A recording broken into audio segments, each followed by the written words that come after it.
right? I think Oh yeah, you yeah, Paco uses that as well. So yeah. We do too. It's nonstop. It's a good app. Yeah, I'm on your YouTube page also for the chat stuff. okay, good. It's nonstop. It's a good app. There.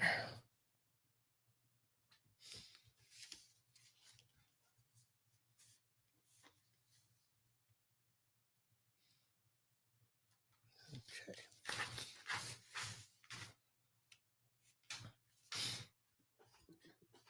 All right, sir. Let us get going. All right. All right, looking forward to it. Here we go. All right.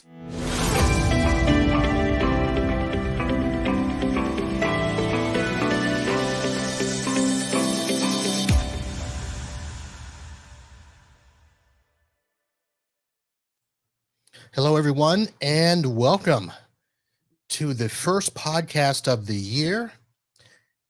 And as you can see, if you are watching live, there has been a name change. This is no longer the Podnuts Pro podcast. This is now the Uncle Marv's IT Business Podcast. We had a little bit of a name change and a rebranding.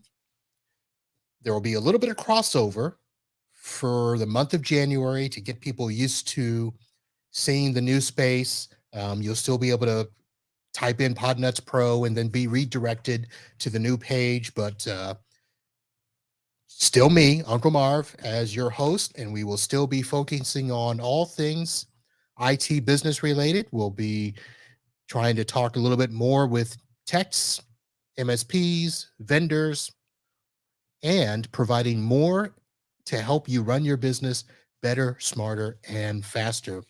And our first guest of 2022, Ray Orsini with OIT VoIP. Ray, how are you? I'm good, man. I'm good. How you doing? I am good. All Good. right. Looks like we got a lot of people here in the chat, so we might have some questions. But let's see. First of all, let's start with we didn't have a great day here in Florida. It's usually sunny, 80 degrees. We had a little bit of rain today. At least I did. Yeah, yeah, You're down in North Cuba. yeah. Um, That's accurate. Yeah, I was laughing with my friends. They're getting like 20 degrees, 30 degrees. I was like, yeah, it's a little nippy here too. I think it was 70 this morning. Had a little a little overcast and some rain here and there. Um, One of those stay in and sleep days. So yeah. All right. So, this is your second podcast of today. You were also on the MSP Unplugged podcast, where you guys talked a lot about OIT VoIP.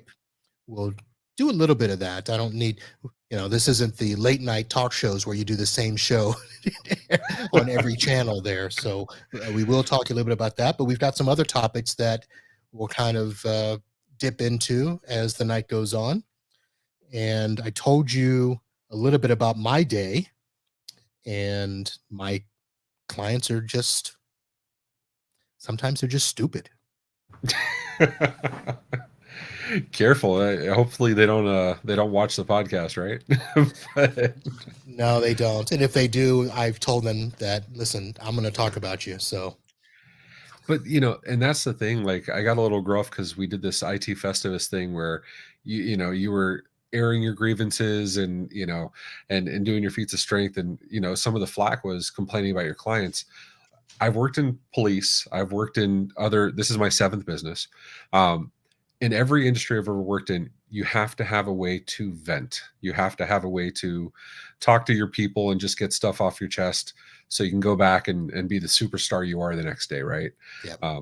Nothing bad against your clients. It's just a matter of being able to blow off some steam. And I don't think there's anything wrong with that.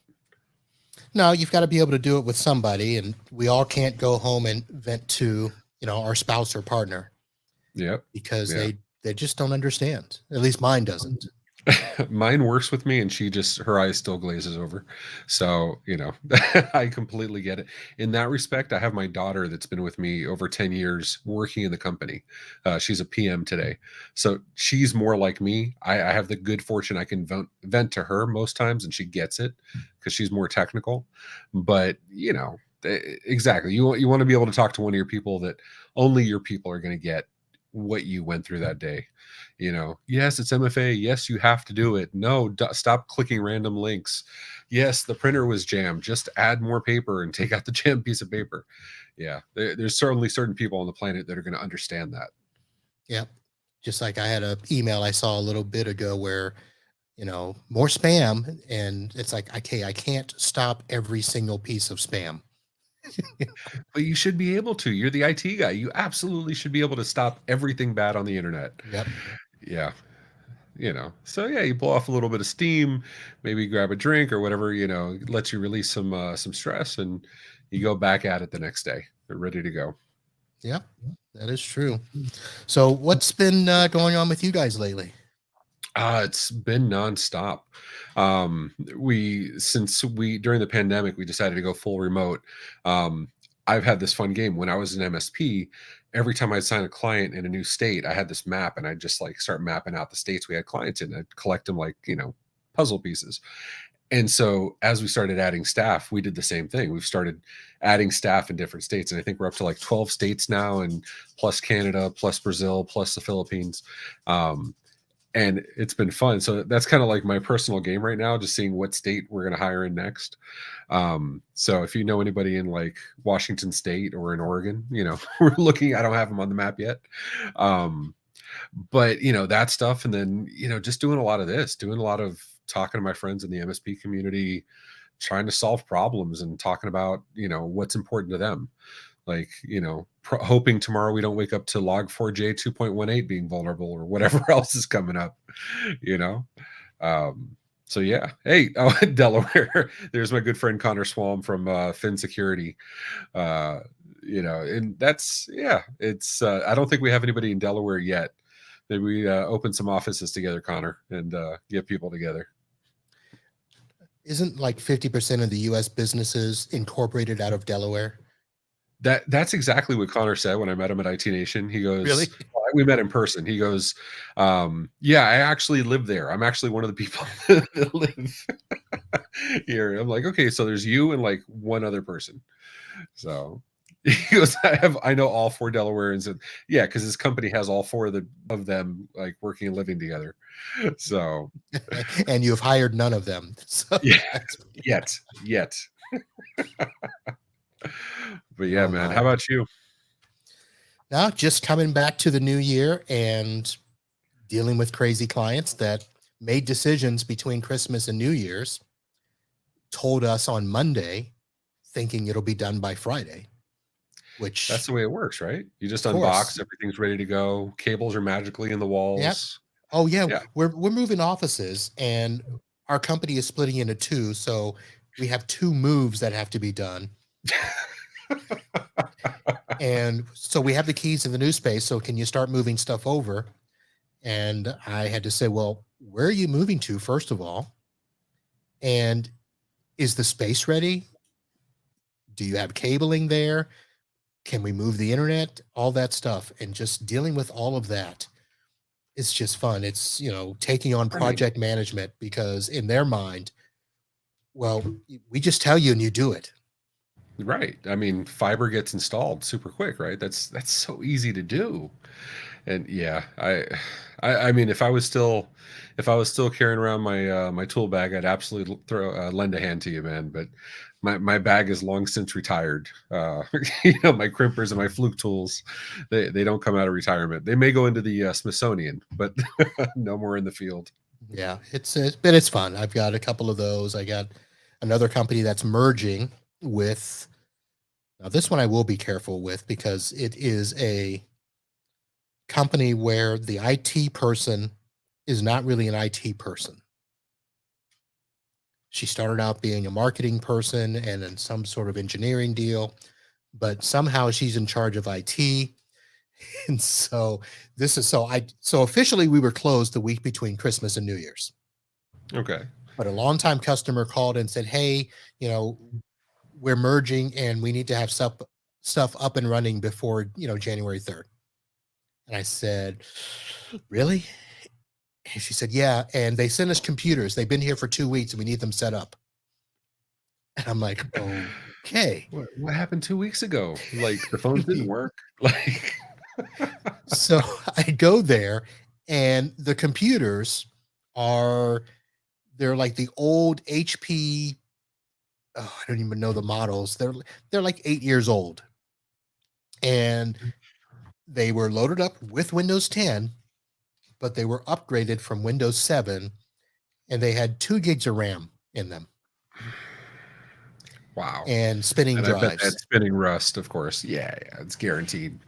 So I'm hooking Wow, these man. up and the ladies are looking at me like, "Why is it so slow?" And I'm like, "I don't know.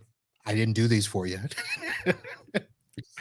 One of the last MSP clients I signed on and got rid of last year, thankfully. Very large real estate firm, very large franchise. You'd know them, but I wouldn't say them publicly.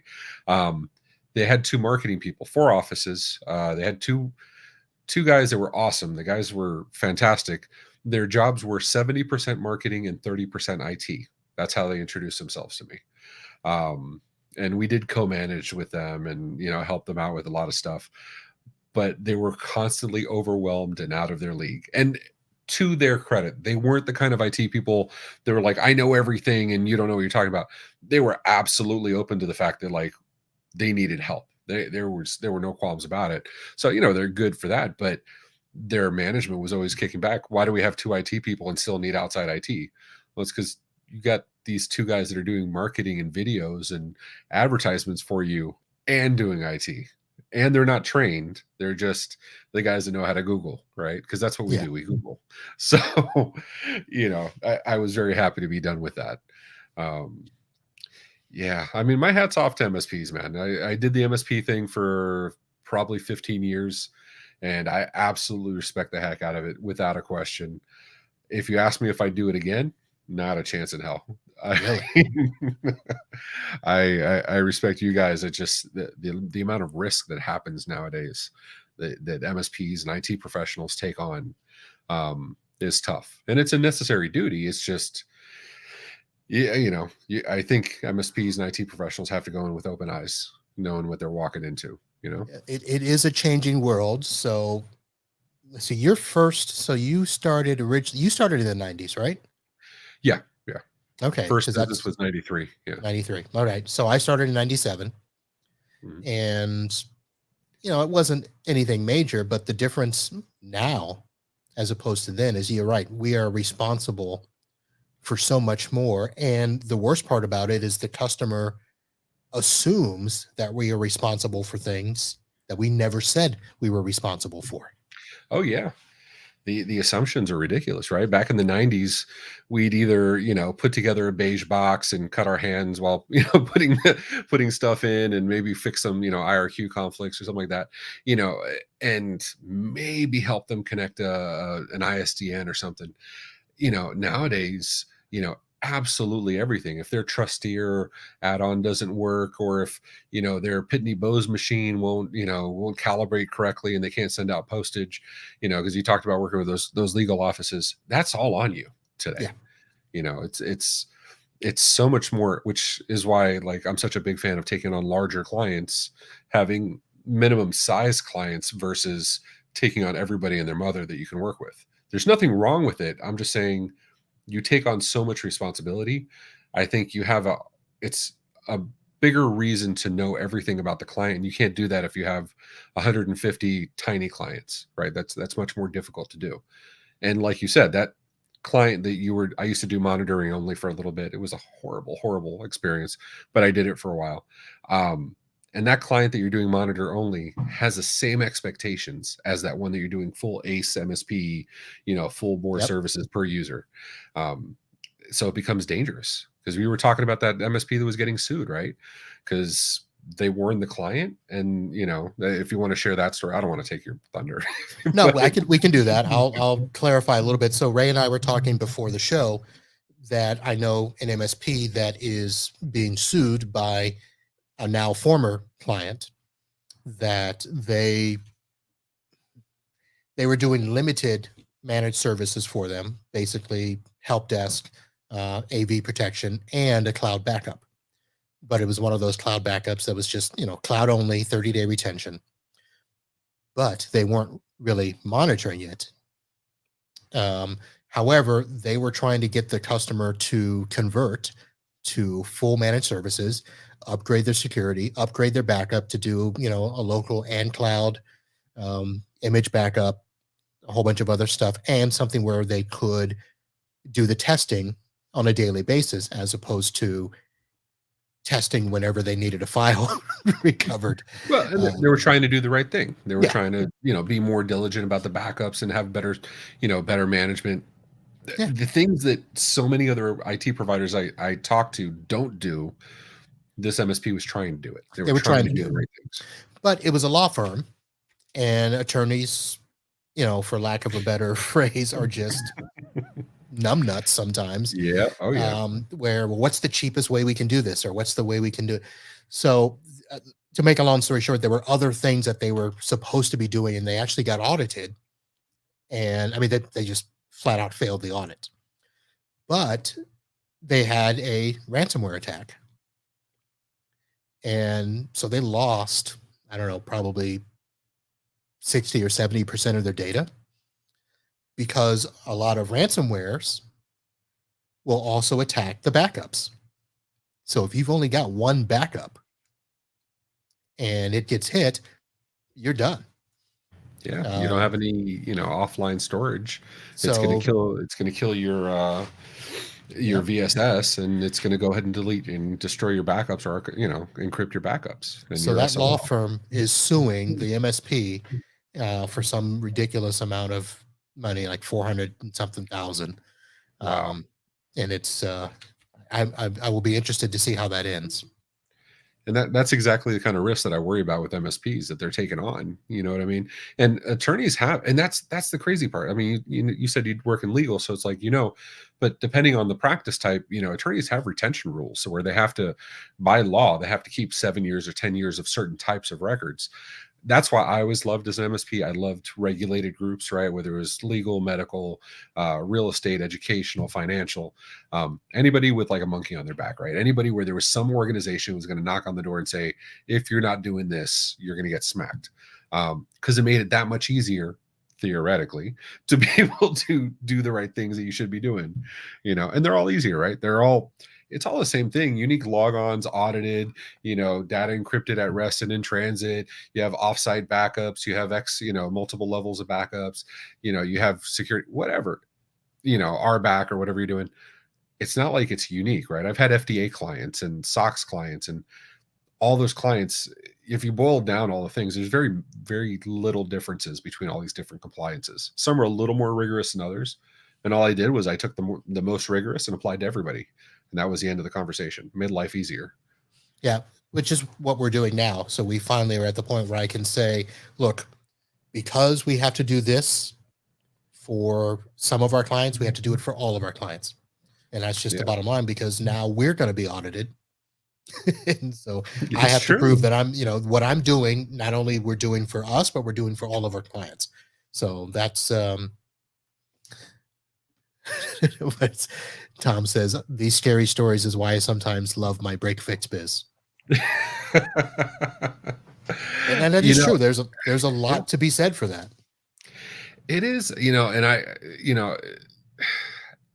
the problem is, do you think being break fix, do you think the client sees you? And I'm not talking about the people that have their retail shops, and there's plenty of those. I think that's a different category, because people will come in and there's a different type of relationship when they're dropping off something and coming to pick it up later.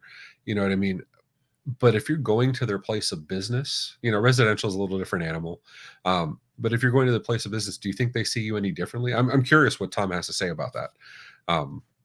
If they actually see you differently than an MSP. You mean if you're doing break fix for a business and not on a managed?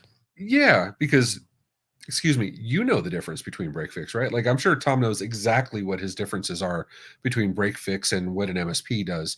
And that's why he describes himself as break fix.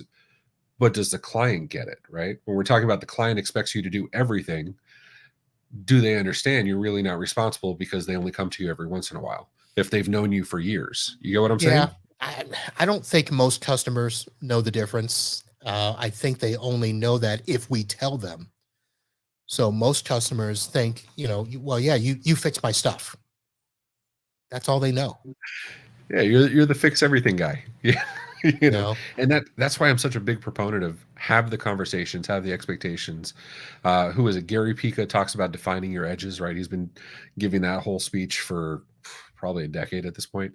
But it's true.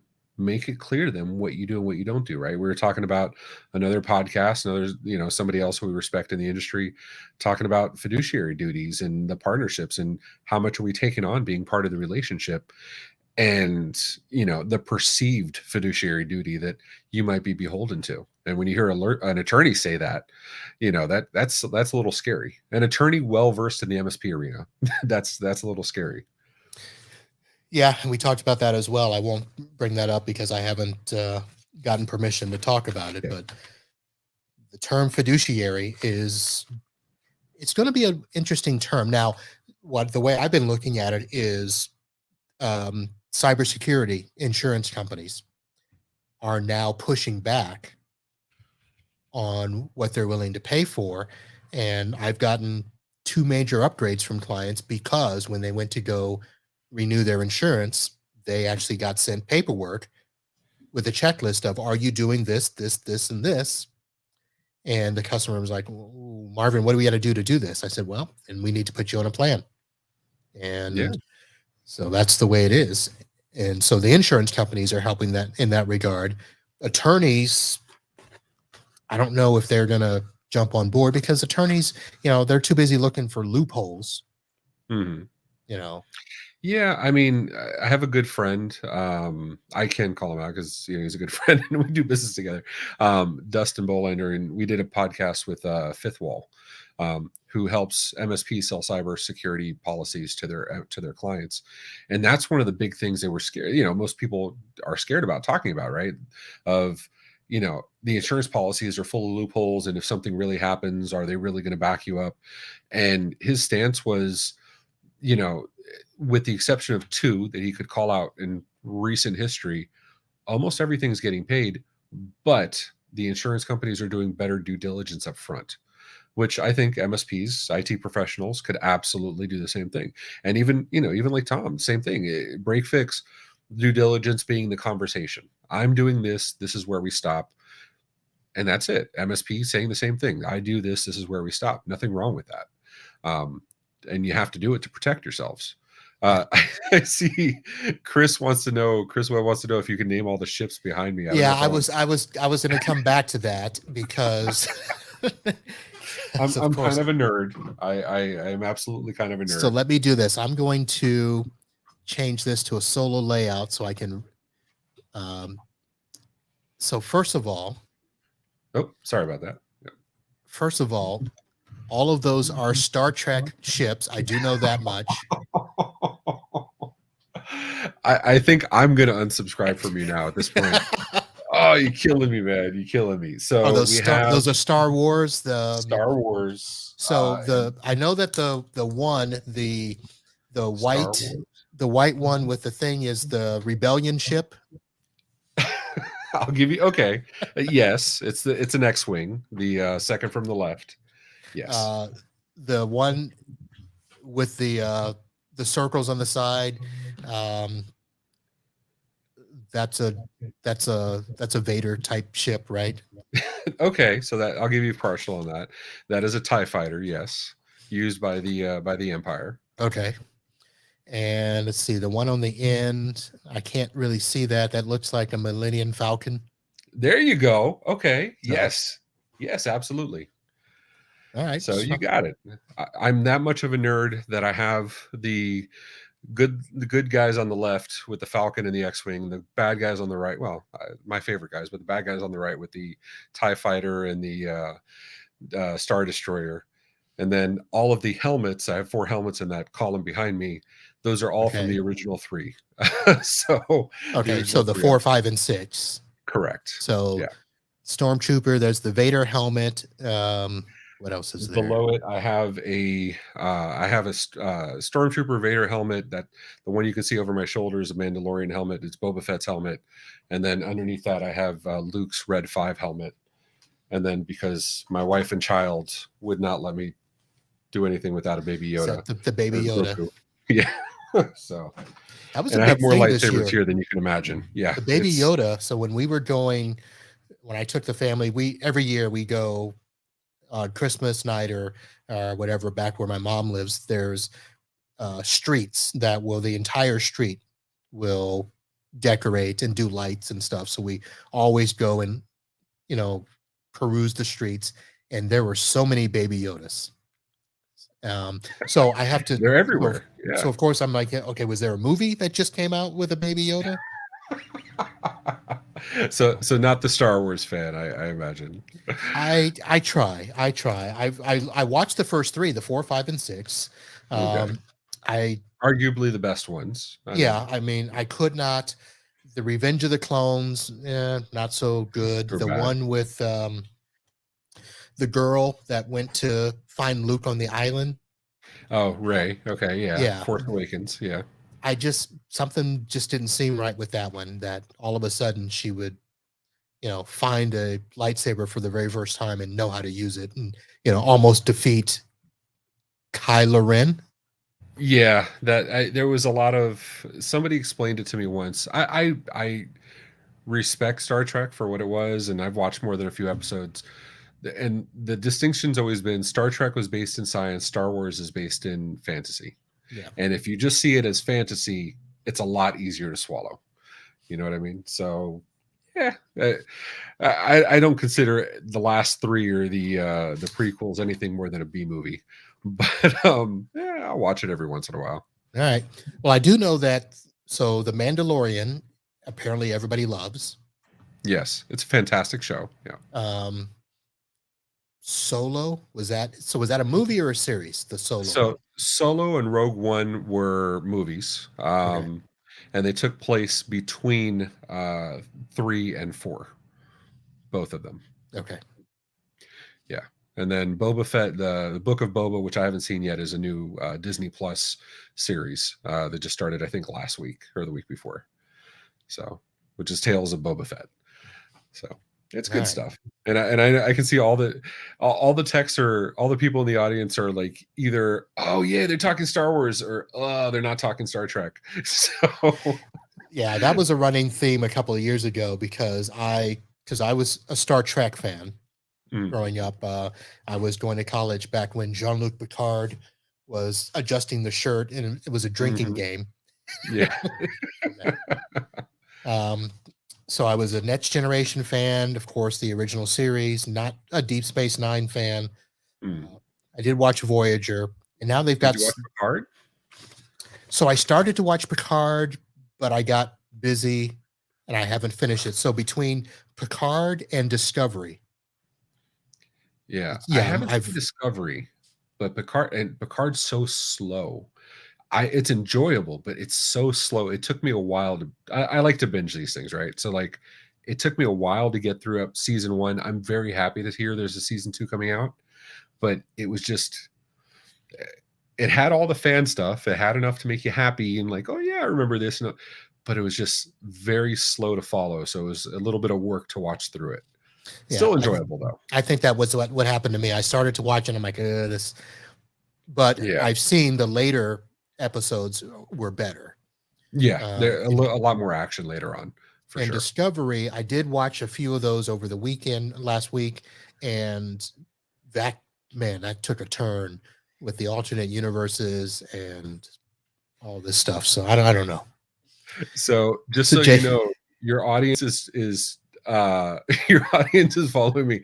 So I got a message for somebody named Version saying I have every Galaxy's Edge hilt. So every single lightsaber at Galaxy's Edge. I'm about halfway there. They just DM me on Discord. So I think really, that's awesome. Yeah. how many are there? There's 17 or 18 right now. I'm sure Verzin will correct me.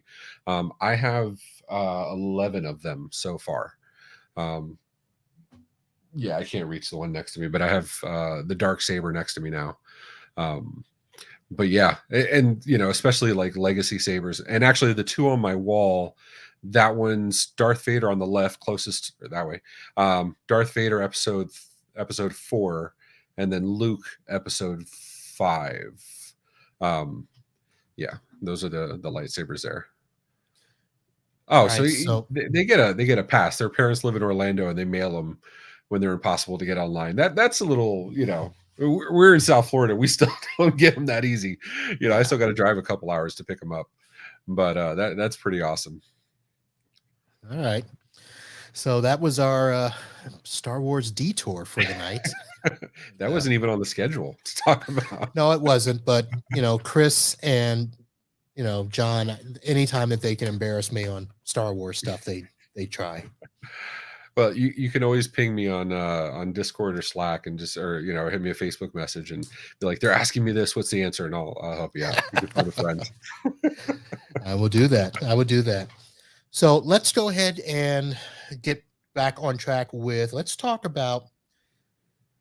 Well, let me ask you this. Hmm. So OIT VoIP is pretty much all channel based. You guys strictly work Yep. with MSPs, both white label and partner based. Um, but what was it that actually got you to decide to go channel side? I guess To go to the shady vendor side.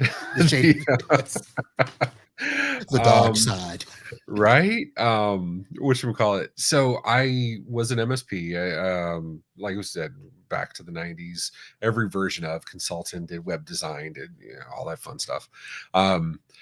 And I got my CCIE voice in 2003, was playing with like the VoIP PBXs in the early 2000s, late 90s. My background is in network engineering, complex and distributed networks. So anything multi-city, multi-state, multi-continent, that's my jam. That's stuff I've been building for years. Did stuff with telcos, working with them, helping them do activations. That actually fed my MSP business in the beginning. Because of all that background, I've always been big in the community. I'm a moderator on our MSP on Reddit. I'm in all the Facebook groups and Slacks and Discords and all that fun stuff. I've always liked talking to and nerding out with MSPs, right? Whether we're talking Star Trek, Star Wars, printer tickets, or whatever else. And I would help people, and I like to help people. I'm a horrible teacher, but I like to help people. And I'd help them with, PBX knowledge and VoIP knowledge and troubleshooting and stuff like that. And as is always the case, right? I'm sure you've had friends reach out to you and say, hey, look, I know you know this more than me. Can I book some time? Can I rent you out? Can I whatever? And well, I'm happy to help for free 150% of the time. There was always times where, they're like, no, this is a paid engagement, do the work. And so I took some of those on, and honestly, they were a more enjoyable experience. I had more fun talking geek to geek and talking to somebody that understands I need more than 30 seconds to move a building from, from a client from one building to the next, right? The IT person gets that. I had more fun doing that. And I realized, okay, well, they're pushing me. Can you resell voice services? Can you do this? Can you do that? That started the programs, but I was still MSPing, right? I was still doing the MSP stuff. It got to the point where we built enough channel program partners, not white label yet, just channel program. It was like, I had that dawn moment. I'd rather do this than any printer ticket ever again. So I made the decision in 2016. Excuse me, the partner program started in 2012, made the decision in 2016 to stop taking new MSP clients, 2016, 2017. We rebranded in 2017, right? Name change, same as you, right? Like you wanted to be very clear on what your audience should expect and what you're doing. Did the same thing. Went from Orsini IT to OIT VoIP. The company's OIT, but the brand name's OIT VoIP. So it's no longer clients receiving invoices from another IT company, because how weird is that, right? And we did that, and we started the white label programs, and that's been fun ever since. A lot of the people here, Jason's, besides being a good friend, he's a partner of mine, one of my MSP or one of my VoIP partners. It's so much more fun. You know what I mean? I get to talk with my friends every day. If that's not, the best definition of work, I don't know what is. We run a healthy Discord server with our partners only and our staff, and I get to do this every day. I mean, that's a fun job. I couldn't do this if I was sitting there fixing Print Nightmare or Log4j 2.197.532 banana mango. You know what I mean? Um, or whatever Jason Slagle's about to break next and tell me I can't use that service either because he hacked into it. So, you know, and it's allowed me to meet some really good people like yourself, right? We Yeah. got to finally hook up at ASCII Orlando. Um, you know, Yeah. who it's the best for me. It's what I really love. So, of course, when we finally met and talked, my story has always been avoiding VoIP as much as possible. Um, Oh yeah, but finally realizing that, look, if it's on my network, I should do it. But have gone through some joyful VoIP experiences. Your company seems to be much more engaged with the MSP community than any of the others. Now, I'm probably going to be on a slippery slope by saying that because, okay. I but mean, you're not but it's wrong. true. I mean, it's you guys are the ones I think that are helping to explain in simple terms how to do Mhm. things. You've got simple programs. I did try to, for full disclosure, I don't have a client using OIT VoIP yet. We did try to get one, and I don't know if you probably don't know We're this, but trying though. We're trying to get Marvin on. So yeah, as soon as I stop picking Comcast as a right. phone provider. But that's a Um, perfect example, right? Like even that experience, it's an MSP, and this is not, we're not talking like Jason's here. Jason's known me since, God said, let there be light. Like Jason's known me a long time already. And besides being good personal friends, so he knows a lot of my background and stuff. And Finn and others are in here. Um, I'm not a case of MSP couldn't cut it and went vendor side. I'm a case of MSP did really, really well, did speaking engagements for lots of other companies like ConnectWise and BrightGauge and all these others, top of class operational maturity and best in class contract profitability, and then still chose to do VoIP because it was so profitable and I had so much fun doing it with partners. Not because I love VoIP. Actually, I hate phones, but it works really well. But all of that is to say, I understand the struggles an MSP goes through. You know what I mean? I understand when you sit there and you put in front of them, this is your best solution. I'm recommending your best solution. I took time to put this together for you. And the client still says, yeah, despite all the bad reviews, I'm still going to go with this horrible company. And I can say Comcast is a horrible company. They can come after me. But you know what I mean? Like, I get that. We've all been there. And I think that's important. Having somebody that's been in your shoes, you know what I mean? Not your exact shoes, but because everybody has their own experiences, but somebody that's been through what you've been through for the most part. It goes back to that venting thing we were talking about, right? It's having a company that's so invested in, and people that are so invested in your success, truly invest in your success. And that's not marketing crap. I mean, anybody in the chat can call me out if they think it's true, if it's marketing garbage. I think it's important, for an MSP, for anybody in IT. Yep. Comcastic is the way I describe them. They one of my favorite companies. Oh yeah. Them and 8x8. Yeah, it's one of those things where Comcast says we're doing so horribly, let's change the name to Xfinity. I mean, it's not talk about like worst of worst worlds. It's Jason's trying to bait me into saying something. I'm Yeah, not gonna that's the say it. second time he's brought that up there. So He's really trying. Okay, so but that talks about the vendor responsibility we were talking about, right? Maybe we could use that to pivot. But yeah, you're right. I mean, we're involved in the community, and if and Marvin, call me out if you think I'm full of it, but you never see me going out and trying to sell somebody hard, right? And even Sean, we don't try to sell people hard. It's just be there, support them, and if they need the service, we help. And if they don't, we're still part of the community. It doesn't change anything. And I think that's important. I think that says a lot about the kind of people you're going to work with, right? You've talked about working with people that you have a relationship with. Well, that's what we're all about. Yeah, man. This, I'm He's sorry. trying I'm so just. hard, man. He is. So He is. so between him and then Connor, yeah. And then Connor is CEO of Fin Security. They do phishing simulation. Um, and so we're using them for fishing simulation, the company. Now, I'm the kind of person that I find an idea, I think, oh, that's a great idea. And then I give it to my engineers to actually flesh it out so I can get an independent opinion. It's not based on who I had drinks with, right?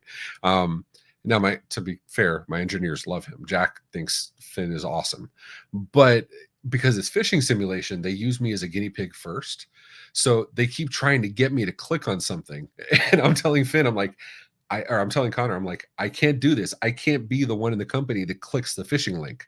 I will never live that down with my team, right? It can't be me. So between Connor trying to he's trying to plot with my team against me, and Jason trying to get me to say something I shouldn't say publicly, and Garrett saying a really bad word. Uh, yeah, it's you got some landmines here in the chat, buddy. Yeah, I It's rough see. I'm. here, I'm man. looking. I'm trying to.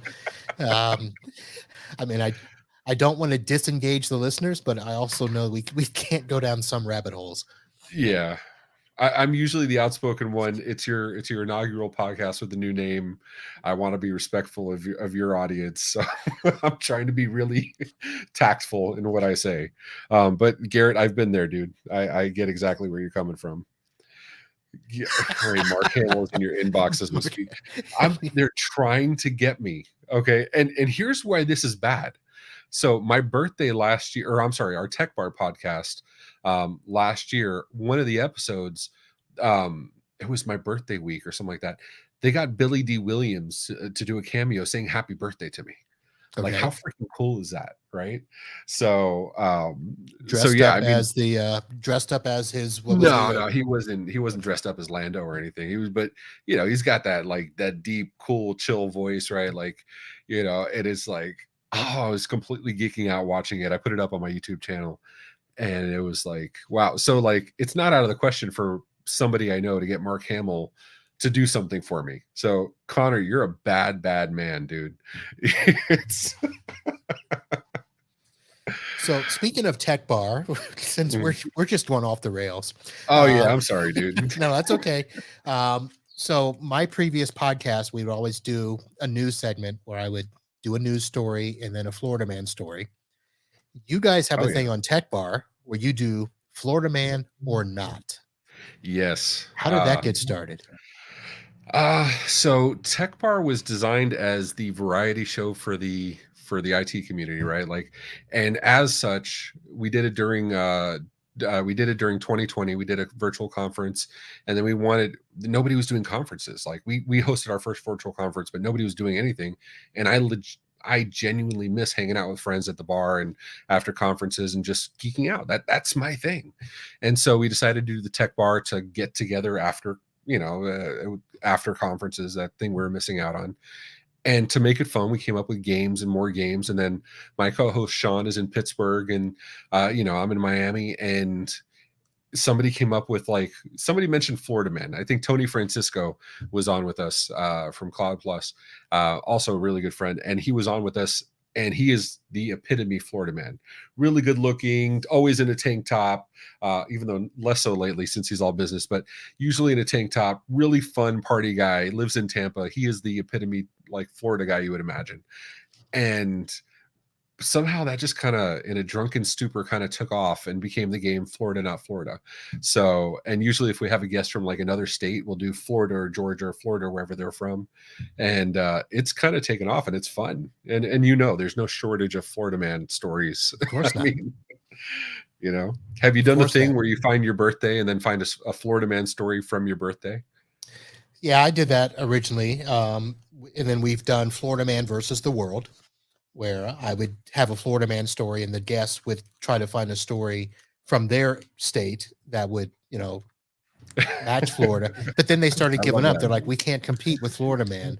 So then it was It's Florida man or random question. Yeah, it's amazing how Florida man wins, and Florida man may be a woman, but Florida man always wins. Yep. It's just one of those crazy things. Yeah, there's Tim Golden. Yeah, blame Tony. There you go. So, Yeah. So let's see. So I haven't done a Florida man in a while. What's your do you have a Florida man recently that you so find we didn't as a do any tech favorite? bars in December. I think my favorite Florida man though was one who they got in a fight at a drive-through for the wrong number of chicken nuggets. I Yeah. think that's my favorite Florida man. That, or you've seen the video where it's I saw it on TikTok, um, where there's a gator in the guy's front driveway, and he's wearing sandals. He walks up, flips over his trash can, gets the gator in the trash can, flips it back over, and then takes it over. Like he's wearing shorts and flip flops, like it's nothing. And he Yep. takes the trash can over to Fish and Wildlife. Yep. I Like, actually got the video link for that. We did that. yeah, And of course that same Florida man did something with a snake the week after. makes perfect sense. I mean, Connor says the wrong number of chicken nuggets is worth fighting over. Yeah, especially if it's Chick-fil-A. Although they're so nice, they might give you double. I Yeah. mean, Well, the best one, let's see, so this was done. So I had a show where I had two, and I was going to let somebody pick one or two. And the mm. story that did not get read was Florida man busted for cocaine, meth bags wrapped around penis. I mean, So, you have to wonder, are they looking for like what is the worst thing? Because when I worked at the police department, we had some really stupid stories. I mean, we had one woman call us because they went to a TJ Maxx. Her and her boyfriend went to a TJ Maxx on Biscayne Boulevard. They stole a bunch of clothes, and then they went to a hotel across the street, and he refused to split the bounty with her. He refused to split the clothes with her. And she called the cops and said, she told us we stole these clothes and now he won't split it with me. And I'm like, ma'am, are you going to wait for the cops? And she said, yes. She said, absolutely. And she did. She waited for the cops. I'm like, and this was all pre Florida man stories on the internet. This was, 2003, 2004. yep. But I was like, wow, this is amazing. Yeah, I love people. Yeah. Yep. And then, of course, the last, did you hear the one at United Airlines where the Florida man was banned for trying to wear women's underwear as a COVID mask? Yes. Yes, I did. I mean, depending on the underwear, maybe it had coverage. I don't know. I don't want to get too far into it. But A for effort and creativity. Yeah. Yeah. All right. We have chicken nuggets versus Taco Bell in the chat too. That's I mean, that's just yeah. So Florida doesn't have COVID, they have Florida man. that's true. Remember, we had zombies first. COVID is not even the worst thing that's come through Florida. It's we had bath salts. So Yep. All that. All right. So let's make sure that we do some due diligence for you. You had a slide that you wanted to show. oh yeah, Talking absolutely. about So OIT VoIP stuff. So yeah, you talked about, stuff that, we have doing and we're active in the community. And, there's that IT business podcast hosted by Marvin B, Uncle Marv's IT business podcast. Yeah, and we actually have our next tech bar coming up. Connor in the chat is going to be there along with Eric Anthony of Ignite, Josh Simmons with his manly beard. And we're going to do some partner first, which was our thought leadership stuff with Crew and Grady and MSP. On January 26th and February 10th, respectively. So, always fun stuff. all right. All good there. All right. Anything you want to pitch for OIT VoIP? I know we didn't treat this as a vendor spotlight show, but Yeah. And I appreciate that. I hate doing the salesy thing. So this was far more fun. All right. Um, So we'll send a link to have people go to, so you can go to, should they go to oit.co or oitvoip.com? It'll redirect anyway, but yeah, oat.co/partners. Feel free to grab time with Sean, oit.co/Ray. I'm there. A good friend of mine, Glenn at Mighty Manatee, said that if I was any more available, you'd wake up next to me. So if you can't find me on the socials or on Discord or Reddit or anywhere else, you're probably not looking. But anybody wants to hit me up, whether you want to talk about, Picard versus DS9 versus, TIE fighters, I'm always down for that. So, and thanks for having me on, man. I appreciate it. Well, thanks for coming on. And I was going to go back, and somebody said DS9 had the best storyline, right? Yeah. I think that was Jason said that. Jason Slagle said DS9 had the best storyline. I mean, I remember 7 of 9. I think that was DS9, right? No, 7 of 9 was Voyager. Was Voyager. Okay. Yes, that was with the woman captain. I forget her name, with the blonde hair. Yes, Janeway. Yes. I did like her, actually. The Katharine Hepburn of Star Trek. Yes, exactly. That's a nice way to describe her. But yeah, I mean, like I said, I have a healthy respect for it. I will watch Discovery after I finish Cobra Kai season 4 and Witcher and all the the Book of Boba and all the other million things that are lined up right now. So I've also heard Cobra Kai is pretty good. You liking it? It is cheesy. It is absolutely. If you go into it expecting not Jar Jar Binks cheesy, but if you go in expecting it's going to be cheesy, it's not bad. Okay. It's a good time, especially if you liked the original, Karate Kid 1 and 2, 3, whatever. But if you like those, there's a lot of throwbacks. Very similar to Picard, very respectful, going back and bring people in a not horrible way, not just like here's somebody because you remember them, but actually showing back and forth and showing the video or the clips from the original movies. So in that respect is pretty cool. It's story wise, it's about as good as like anything you'd see on like the CW or like one of those, you know what I mean? Okay. Not a lot of effort goes into the writing, but it's a good time. It's worth watching. All right.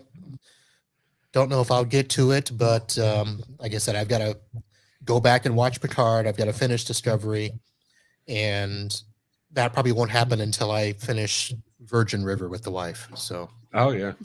And we got Chris asking the Q or the Force, which is better.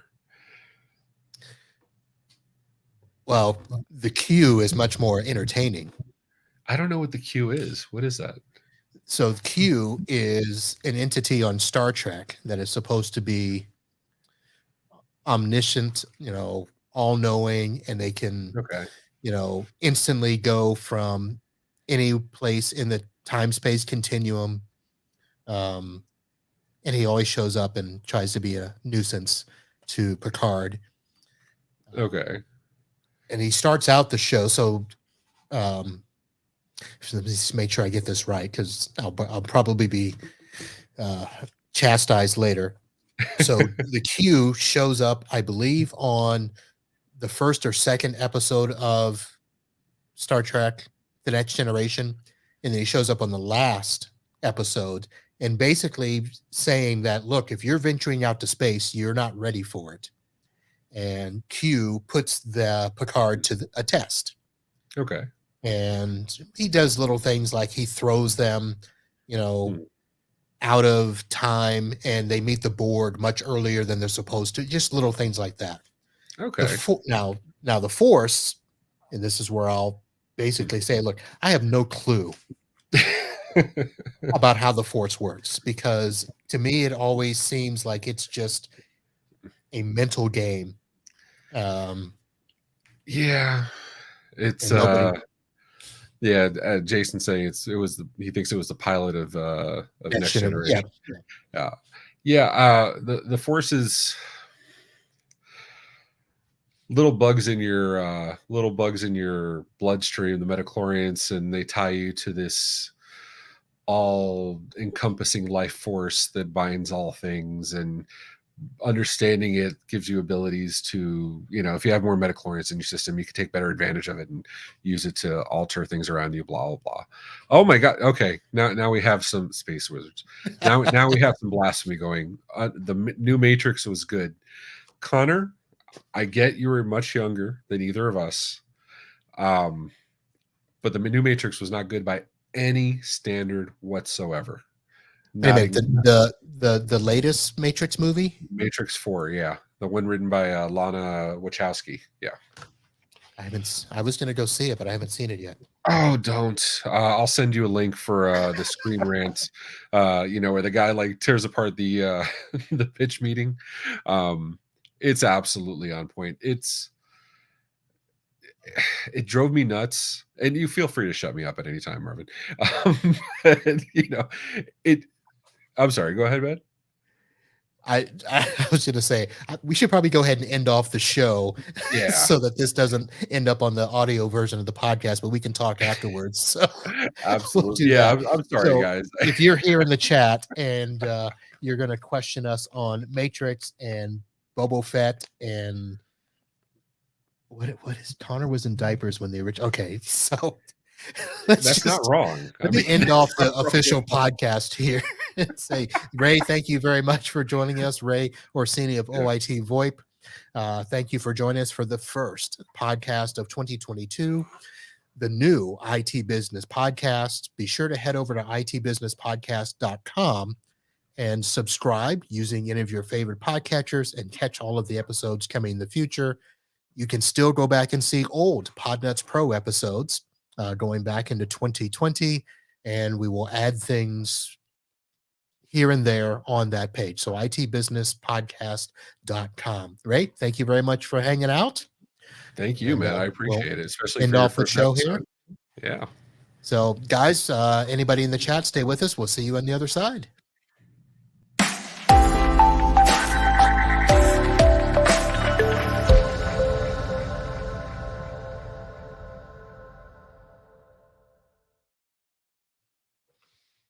Okay. All right. That was interesting. That was just I was 4 when the Matrix came out. That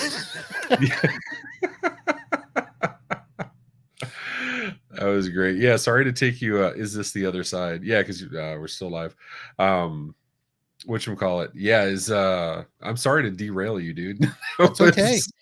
Hey, you know what? Listen, wherever we go, we go. And as long as Yeah. people are interested, sometimes it's all about the text, sometimes it's not. So I feel especially bad. Go ahead. especially when it comes to all these different movies, I have found that getting into the Star Wars, Star Trek diversion is interesting, but Yeah, I'm going to have you on a partner first or technical deficit so we can talk about the things we actually meant to talk about.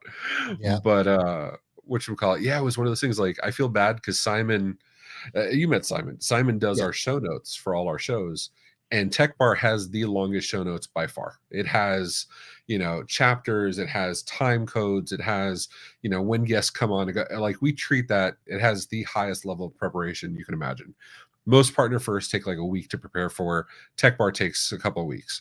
But because of the drinking and because of exactly what we just experienced times X amount of guests, and Sean and myself don't make it any easier. We only ever get through about 50% of the show notes. Like, we have the stuff that we know we have to do, and then we have like another 50% of like, well, if we have time, we do it, but if we skip it, we have it for another episode. So we have a backlog of Florida, not Florida, like to go through like 2 more years. Yeah, it's this is not the podcast you seek. That's right. Yeah. I'm not sure 4-year-old during Matrix is a protected class. I don't think that's one of them. God, that's Oh. God, the first Matrix. When did that? 1999? Is that when that came Yeah, out? because it was like 30 years, right? Or 20 something years.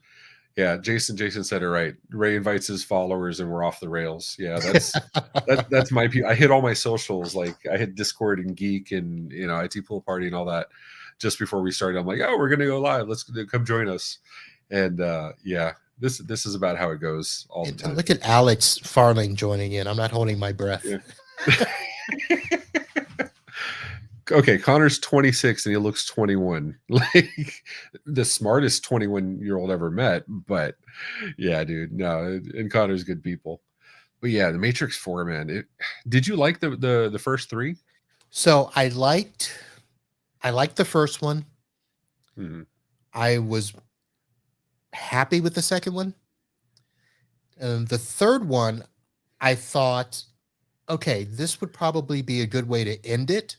But of course, we knew that they had set it up for a return. Right. So I wasn't upset with it, but I wasn't sure. But when I saw the promo Mhm. for the new one, I'm like, ooh, that looks good. Yeah. I mean, it has Doogie Howser, it has it has the original Trinity, it has, Carrie Ann Moss. It ha it has all the makings of it. It has Keanu Reeves, who, despite being, he's not the age he was when he did Matrix, but the dude still does John Wick movies. The dude's in great shape. I Yeah. mean, he's probably, he pulled a Hugh Jackman. He's in better shape now than he probably ever was. And so that's the frustrating part about it. That you have this guy that you see him in John Wick, and he's absolutely capable of doing all the fighting moves and everything. And he doesn't do the hand-to-hand combat. He doesn't do the gunplay. He basically does this force push stuff, which has no point in, it it was they tried to tie it back the way like Picard did with Picard did, and they tried to tie it back the way Disney's done really really well at going back in the Star Wars and the previous movies, and they've done really well with Marvel and throwbacks and stuff. And Matrix just bombed it completely. Which Well, I don't know if you saw. What was it, that? it was like they tried to make it a prequel that wasn't a prequel, right? So That's what it's it. a sequel. It's absolutely a sequel. Okay. But they have a guy that's Morpheus, that's just young Morpheus. He's not young Morpheus. He's just a new guy that plays Morpheus, and he happens to be a younger actor. But this is absolutely after episode or the third So movie. Um, there's a new team of ruffians that help them do all this stuff. They have. I don't want to give any secrets away, like any spoilers away, but there's stuff that's in there just for the purpose of breaking the fourth wall, of just being meta without any real substance to it, right? You can be like Deadpool did a great job of breaking the fourth wall. Like Deadpool was fantastic at that, and being meta and absolutely calling himself out and doing deadpan shots, like looking straight at the camera. Deadpool was phenomenal at that. Matrix just bombed it so badly. It was just, and what's sad is we're going to see John Wick 4 come out, and Keanu Reeves is going to be his same badass self that he's always been. yeah, You know what I mean? So it's not a matter of ability, and it's not even they didn't even treat it like Logan, right? Wolverine and Logan, he's older and he's right. kind of on his end days and stuff like that. That's reasonable. That's not what this was. This was just he didn't do any of the things he could do, and It's like it a was money bad. grab then, because I'm there's a part of me that so watching John Wick 3, Mhm. I was kind of like, okay, that's enough. Yeah, It's kind of like the finger chopping was a little much. yeah, how much gore can you throw into a movie? So Yeah, I'm not looking forward to John Wick 4 and 5 because I know those the fifth yeah, one. right. But I would like to see where the story goes. Yes. That's kind The of the the story's good. I do appreciate the story. It's one of those things that's a little ridiculous, like Matrix believing that everybody could be an agent is more believable than everybody in the entire city of New York is an assassin. Like, right. you know what I mean? It's a little ridiculous. But I appreciate John Wick. I grew up doing martial arts, and I grew up, with different weapons and stuff like that. I absolutely appreciate the gunplay. I absolutely appreciate the fighting moves for what they are.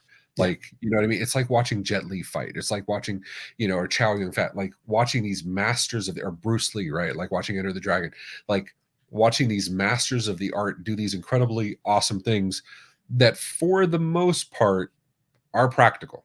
There's some stuff that's obviously ridiculous, right? And who doesn't love Halle Berry? But and the freaking attack dogs. But just the guns that he checks, because certain I forgot, there's only one handgun. I forget the name of the handgun, which I should know, but I don't. That, like, he checks it to make sure it's clear before he fires it, and because that gun that's known to jam regularly, versus he doesn't do that with the other weapons. Right. He has cognizance of of how many bullets he has on each gun, and it's true to that gun's clip size. Like, those kind of details, I appreciate the heck out of. Like, I absolutely love that kind of, like, those Easter eggs and stuff like that. So gory, yes. A little ridiculous, absolutely, but I appreciate those kind of details. Yeah, that was fun. So are you a Jason Bourne fan? I do like Jason Bourne. I even watched the TV show, which wasn't horrible. Um, I love all that stuff. Yeah. Jack Reacher, any of the Tom Oh, Clancy Reacher. stuff. The wife loves Reacher. Yeah. Yeah, I mean, it's good stuff. You know what I mean? The Born Identity, Supremacy, and Ultimatum, all that stuff. And they got a little cheesy. The stories went a little off the rails, but Well, you know, my only problem with them is when they tried to do the one with what's his name, when they did Jason Bourne without Bourne. right. And that's just weird, right? Like, that's like too much. God, I can't even remember that one. I just Yeah. annoys me. Yeah. But then they came back Like, with push it out of the, your memory. yeah, and then they came back with the Jason Bourne in 2016, which started out fantastic. I mean, it was the first scene was awesome. I don't remember it. See, I'm gonna watch it now tonight. Watch. Okay, that's the one. Yeah, just Jason Bourne. That's the name of it, and it's he gets brought back in, of course, again, and it ends up in That's the way it Vegas. always works, right? I mean, just put it this way, it ends up in Vegas, and it's cool. I like that one. I didn't see it. I think I missed this one. I'll get it tonight on Vudu and watch it.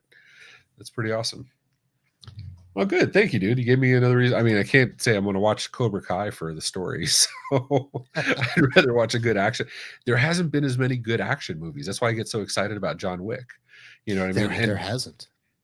And like, and I even went through and I watched like all the Die Hards, even Die Hard 5, and you know what I mean? And like, and that's why I get so excited about John Wick. I mean, Marvel gave me, a little bit of happiness for a while, you know what I mean? But like, that just nonstop action, blowing up stuff just to blow up stuff, where like anybody with an accent, any kind of accent's guaranteed to be the bad guy, unless it's 007. You know what I mean? Like, I don't mind that kind of movie. You know what I mean? You know what to expect and you have a good time. Yeah. And yeah, I mean, give me another Replacement Killers, or give me another Replacement Killers. Give me another, I thought you were going to say anything. Expendables. I thought you were going to say that. You know what? I love Expendables. As cheesy as it is, I love, the jokes. What was it? Expendables 3 had Chuck Norris came in and like, in one scene he just like killed everybody and saved Stallone and everybody else. And he's just like, they offer to join him. He's like, no, I'm a lone wolf. And walks off. I work alone. Yeah. And like, I love that. I mean, that's awesome, right? So it's Black Widow is good. I don't know. Black Widow wasn't good. I didn't care for it. I don't know about what is that one?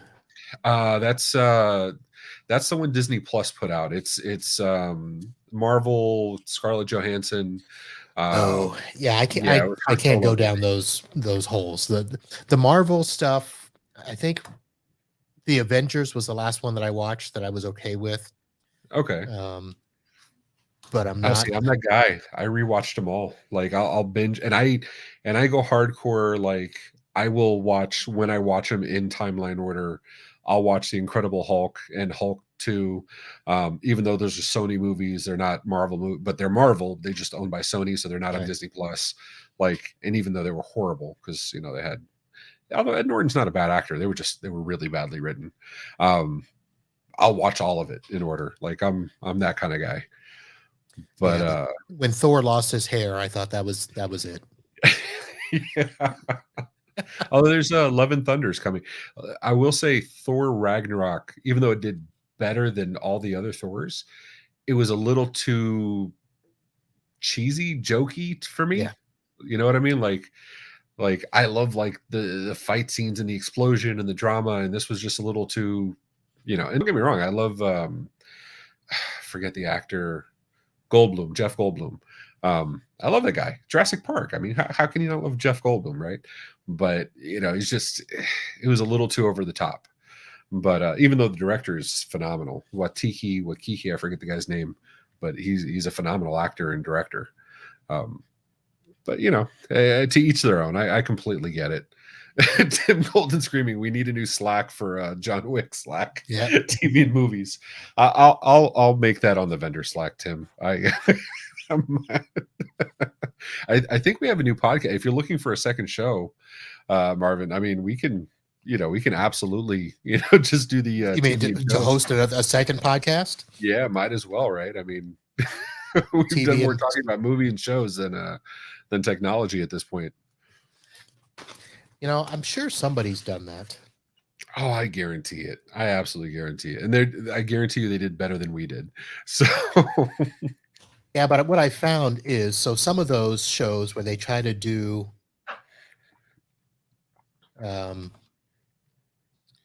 let's see. So the last one, there was somebody that tried to do a Star Trek theme.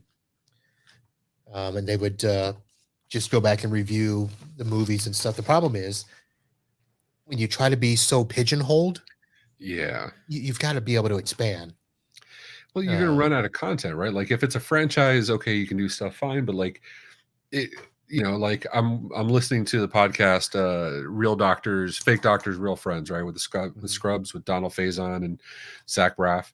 And I love Scrubs. I mean, that is like one of my top 5 all-time favorite shows. Yeah. I after the first season, I was done. Really? Yeah. See, I just, it's one of those things, right? Like, Money Heist is phenomenal. Money Heist is amazing.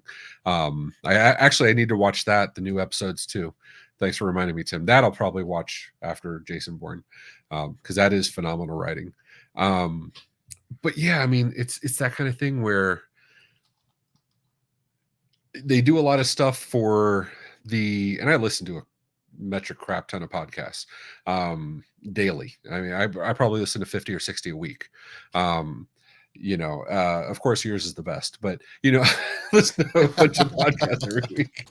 And and I will tell you, like, even Scrubs being my top 5 favorite shows, it is the last thing I put in my rotation, right? Like I'll listen to like Sobel's Business of Tech, and I'll listen to like all these other ones first to get like, and some of the twit stuff, right? Security, right. Like I'll listen to the stuff that's current topic stuff that I need to know right now. And then the other fun stuff I'll do later. And like that Scrubs one's the bottom. Whereas like the Office rewatch podcast, it wasn't a rewatch. It was Office Deep Dive. Which that one's been fun and entertaining too, but those things are like kind of the last thing I listen to. I prefer to know what's going on and hear thought leaders and hear what's important to people right now. I don't know. So when I was doing the name change, I was trying to look at all the different tech podcasts to try to see which ones are popular and try to figure out why they're popular. Yeah. So looking at, I know Dave too, so he and I've done a few shows together.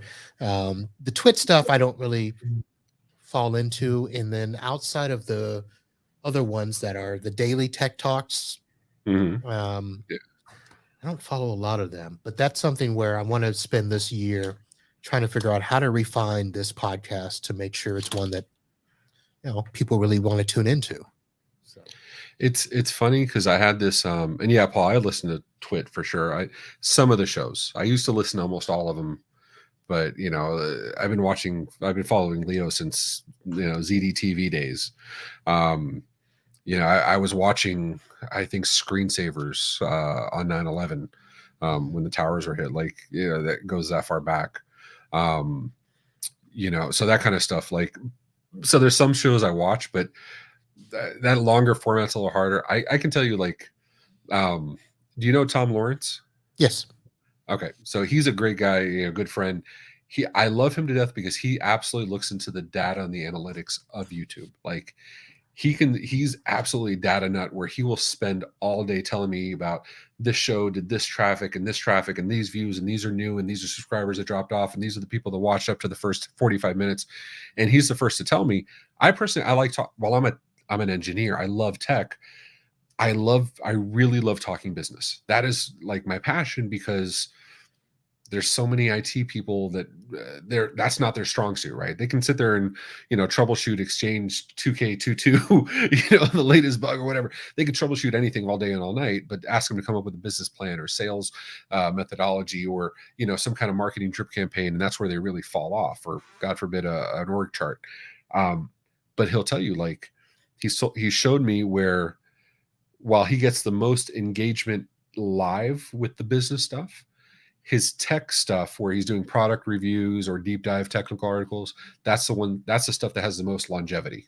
Yeah. For some reason, which is ridiculous to me because in my opinion, there's a severe a severe gaping hole in tech right now, and tech education when it comes to business. You know what I mean? Those conversations that need to have. So I'm curious to see what you find on that.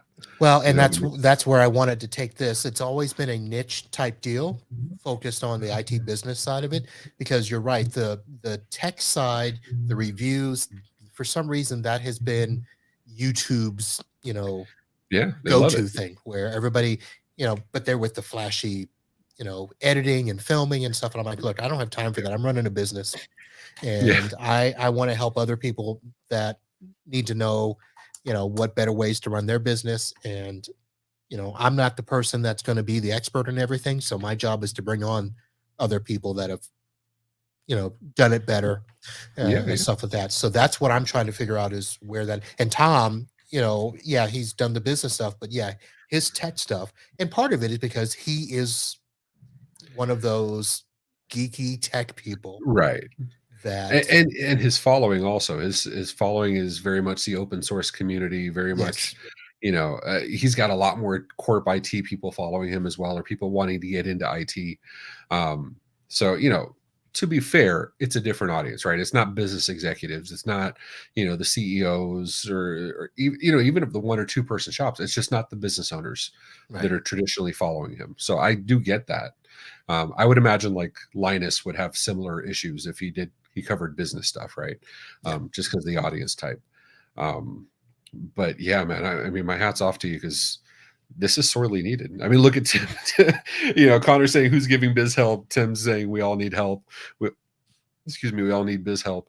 That's the truth. You know what I mean? And there's enough people that have good advice out there. It needs to be heard. So it's interesting. And I didn't plan on bringing this up, but I've noticed a trend with the vendors, and I don't know if you've noticed this as well. A lot of vendors are trying to do business training where they talk about, how to make more money doing this, and how to, run your, how to run your CRM, or how to drip, right. But the vendors are doing that for the MSPs. And I've always wondered where was that being pushed from? So we have a vested interest, right, in making sure. I mean, let's be honest. Vendors have been calling MSPs and IT professionals their partners for the last 15 years, right? And really, it wasn't anything more than a client relationship and stuff. As long as they could run your credit card on file or process the ACH after net 30, that's all they really cared about. Yeah, that made you a partner. Right? That was the qualifier.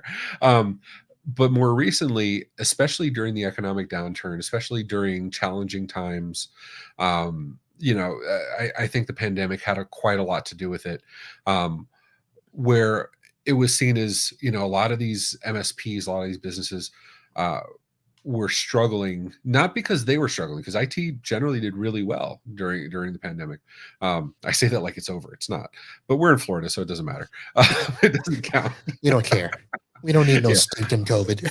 Exactly. But whatchamacallit, I think while businesses started to suffer because some of our clients were having hard times, the vendors realized they need to step in and help. And honestly, in the vendor world, just like in IT, you have some clients that are better for your revenue than others, right? In the vendor world, we have an 80-20 rule where 20% of the MSPs that are our partners are doing 80% of the revenue. That's pretty standard across most vendors. Um, you know, to even it out, you start looking at where they could do better. Because if you do better, we do better. That's the absolute truth, especially in a white label type relationship like us, or like Pax8, where like you're a distributor, where vendors that don't have any direct client contact, we have no way of upselling. We have no way of going to the client and making sure you're selling more, that you're taking advantage of all the product opportunities versus just one product line. So for us, especially, the only way we can make sure that we're squeezing the lemon best is by training you so that you can go to your client base and be better equipped to do it, right? So imagine if you're selling one of our products, and I'll use Pax8, I'll use a distributor because they're a little easier to explain this on, where Pax8 has what, 200 product lines, something like that. And you may have a handful that you're very comfortable with, right? And this is true for any of the diseases, it's not just a Pax8 thing. Maybe the Microsoft products, maybe Proofpoint or Iron Scales, maybe Dropsuite. This specific set of products, and you're selling that to your client base, but they have all these other products you could sell and make more money, because we all know the existing client is cheaper to keep than it is to obtain a new client, right? Most business rules will tell you it takes roughly, it takes roughly 7 or 8 business cycle or billing cycles to recoup the cost you spend on acquiring a new client. So if you're doing MRR, typical ACE, you need to have that client for 7 months before you've paid off your costs of finding and onboarding that client. If you do onboarding fees, you've shortened it by a month or whatever, but that's general standard business practices. So while you have that, we want to help you squeeze a lemon. And this is where MSPs, and I did this, I sucked at it. I was so bad, where I had clients that would come to me and say, I just signed up for this product, and I'm like, I sell that. Why didn't you ask me? Why didn't you have the conversation with me? And I had to realize the hard truth of, it was my fault. I never told them. I never had the conversation with them of what else can we do? And that's why you have, people like Marnie and Alex at Lifecycle Insights screaming at the top of their lungs, do QBRs, do VCIO, understand the business so you can squeeze the lemon more and make the client stickier. And when I engaged I won't say who they are, but when I engaged a marketing company that I use that started doing drip campaigns and stuff like that, I got return on it immediately, because the client started coming back to me and saying, what else? What else do you offer? And one of the very first things, and this is the marketing company, which is actually how I met Sean. He can tell you this story. But the marketing company I signed on, and there's bad ones and there's good ones, of course. And what worked for me will not work for everybody else. It's, unique. Everybody's a snowflake, blah, blah. But the marketing company I worked with, because I was so diligent about making sure my PSA, it was ConnectWise Managed at the time, but it really could be anything. Because I was so diligent about keeping all my data pristine, when I brought on the brought on the CRM, when I brought on the CRM and the drip campaign, within 2 weeks of sending out emails, I got a brand new client that I had one of the telcos set me up with email me back saying, "Oh yeah, you do servers too?" And he said, "Let's book a call." And I jumped on the phone and let's booked an appointment for the next day. That turned into a $400,000 contract, because the email went out offering what else I do, the thing that I wasn't doing with my existing clients, which was dumb of me. And MSPs suck at it. MSPs are really, really bad at it. And so vendors realized, we can train the MSPs to sell better, to help their business operations, to help the product knowledge. And I'll tell you, and there's enough vendors in the chat, they maybe pipe up too, but I'll tell you, some MSPs fight you tooth and nail because they don't want to learn, even though you're genuinely trying to help them. Of course, I get something out of it, but even if I teach you to sell and you don't use my methods to sell, or you don't sell my product, but you use my methods to sell something else and you're better off for it, people pay Sandler training thousands of dollars. Why wouldn't you listen to a multi-million-dollar organization trying to teach you how to sell? that's give me give me as Yeah. much as you can, you know what I mean? So, Yeah, there's you know, there's a disengagement with MSPs, but I think what's happened too is a lot of MSP turned vendors yeah. like you, like Alex, Hmm. are better at understanding what MSPs need as Right. opposed to a lot of the other partners in the channel where, their whole thing is like you said, "Hey, buy this tool and you'll be better." And it's like, "Well, how will I be better?" Yeah, that's absolutely true. And that's why, it sucks because like Alex and I have joked about this, and any MSP turn vendor has had this where you have, you hear from a vendor on the MSP side, and it used to happen to me too. You hear from as an MSP, oh yeah, we used to be an MSP and now we're a vendor. You're like, oh, isn't everybody? And that's why like I get so like animated about saying, no, no, I was a really good MSP. I was making 75, 85% contract profitability. I was a good MSP. I'm a really great VoIP vendor. I make a lot more money on VoIP. You know what I mean? That's why I try to qualify it, not to brag, but to be like, look, I didn't do this because I failed. I did this because it was the next step.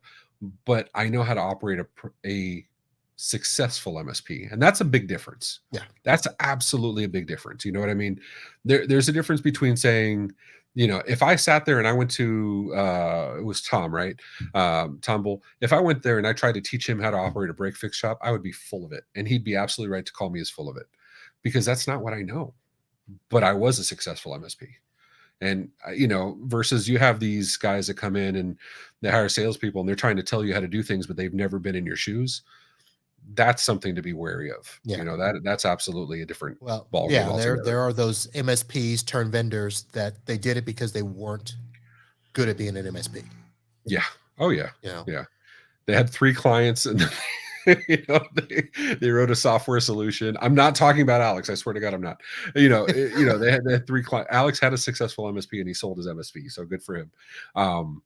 But yeah, we see those, and it's hard for the MSP to qualify who's what, right? yeah, Like that's difficult too. That's something Jason Slagle and Tom and I have been mulling over for a while.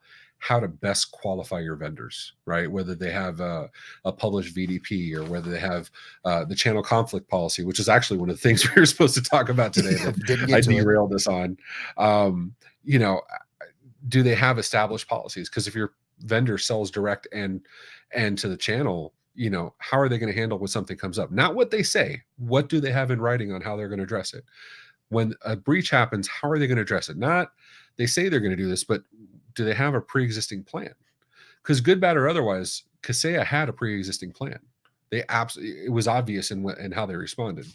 I'm not saying they did right or wrong. I'm not qualified to say they did right or wrong, but they absolutely had a plan that they affected.